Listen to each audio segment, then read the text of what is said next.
We have wine from a seller called Raimat with a very innovative system which is wine on tap, which delivers the wine right from the cellar and with the perfect temperature. And we have orange and pineapple juice. We have some cocktails, but we disable them in this fair.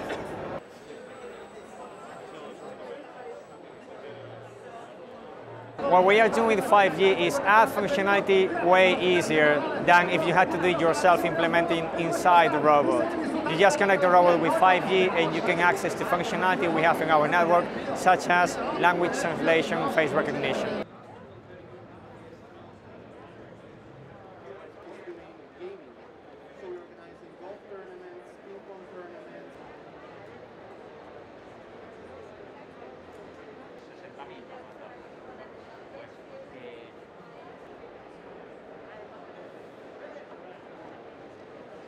5G is really the enabling technology. And the reason for that is 5G gives you super fast broadband. At the same time, it also gives you low latency. And low latency in kind of regular terms is, it's just the connection's super fast. So you can, if you're a gamer, you're playing a game with your friend in another continent and it's happening real time. Now think about that if you're not a gamer, right? If you want to go to the Foo Fighters recently had a concert in the metaverse, which is amazing, right? Now you're with all your life friends standing next to each other attending this concert. And it's just happening real time, wirelessly. And that is a kind of a cool future.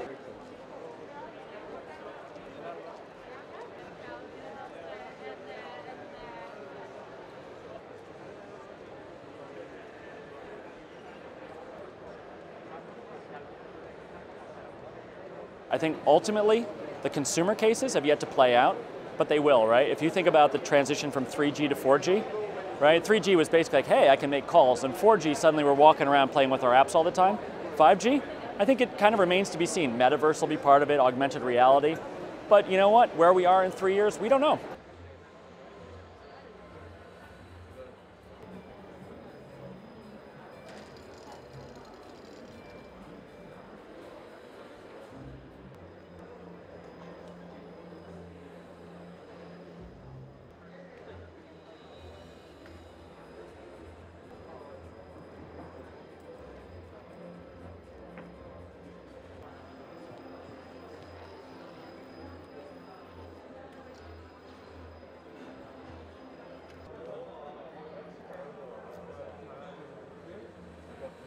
Communicated is possible.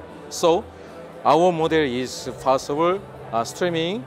Our guardians also know position and our status.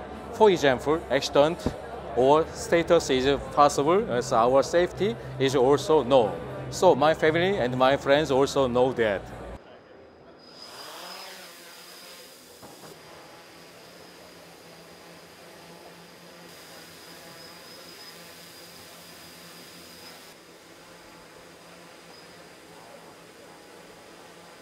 We're seeing it evolve and grow as we go along. We're seeing, at one time, it was thought, where does the value lie within 5G?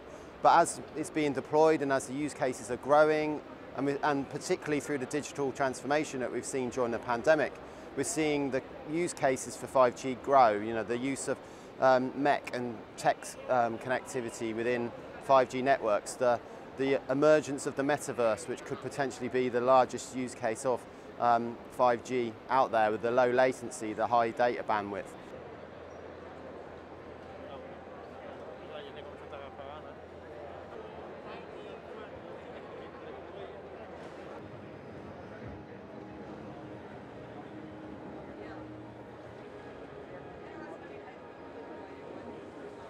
It has been behind those other markets. I think North America in particular, the US operators have really steamed in and had a really, really good start with 5G. I think in Europe, it's more steady than spectacular.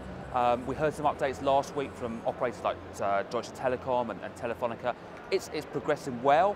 Coverage is certainly ramping up, but it's not to the extent of 4G, which was much quicker out of the blocks. There's a real need and incentive for 4G technology to push on. So it's moving, but it's not as fast as in other regions.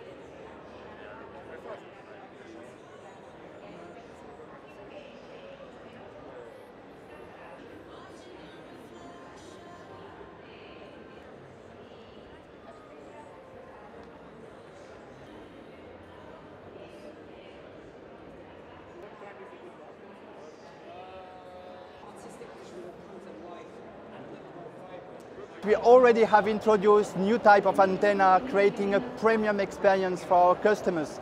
And now we are preparing the second step, what we call 5G SA standalone, with separating 5G from the old generation. And through that, you could have immersive experience, and what you can already see here on our booth.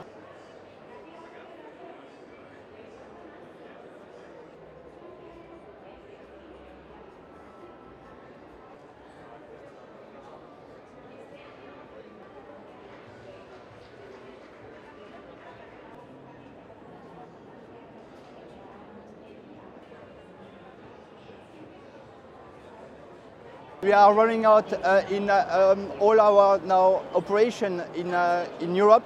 We are in correct speed right now, so moving from urban areas to more suburban and rural areas. So step by step, we are covering the different countries.